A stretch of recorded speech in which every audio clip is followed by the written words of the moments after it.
बिस्मिल्लाहिर्रहमानिर्रहीम। अस्सलाम वालेकुम व्यूअर्स, उम्मीद करती हूँ आप सब खैरियत से होंगे।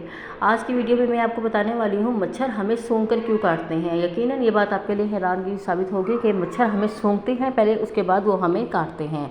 मच्छरों में एक ऐसा मॉलिक्यूल्स निज़ाम पाया जाता है जिसकी वजह से वो इंसानों की खुशबू को सूंघते हैं, और ये खुशबू अगर उन्हें पसंद आती है तो ये इस इंसान की तरफ माइल होते हैं और इसको सूंघकर ही काटते हैं। मच्छरों की सूंघने की हिस्स बहुत तेज़ होती है और वो 100 फुट की दूरी से भी इंसानी खून को सूंघने की सलाहियत रखते हैं।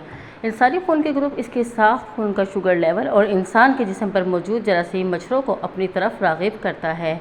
हमारे जिस्म में मौजूद लैक्टिक एसिड मच्छरों को काटने की दावत देता है, क्योंकि लैक्टिक एसिड से बनी हर चीज़ पर मच्छर सबसे पहले आते हैं।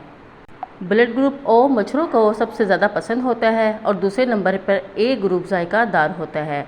मच्छरों के ज़्यादा काटने की एक वजह इंसानी जिस्म से कार्बन डाइऑक्साइड का ज़्यादा अखराज भी होता है। तो आप लोग इस बात की परेशान मत होइए, जिनका ब्लड ग्रुप ओ या ए है उनको मच्छर बहुत ज़्यादा काटते हैं और वो दूर से ही आपको सूंघ लेते हैं। और अगर आपको मेरी वीडियो पसंद आई और मज़ीद वीडियोज़ देखना चाहते हैं तो प्लीज़ आप मेरे चैनल को सब्सक्राइब कीजिए, वीडियो को लाइक करना मत भूलिए। शुक्रिया, अल्लाह हाफिज़।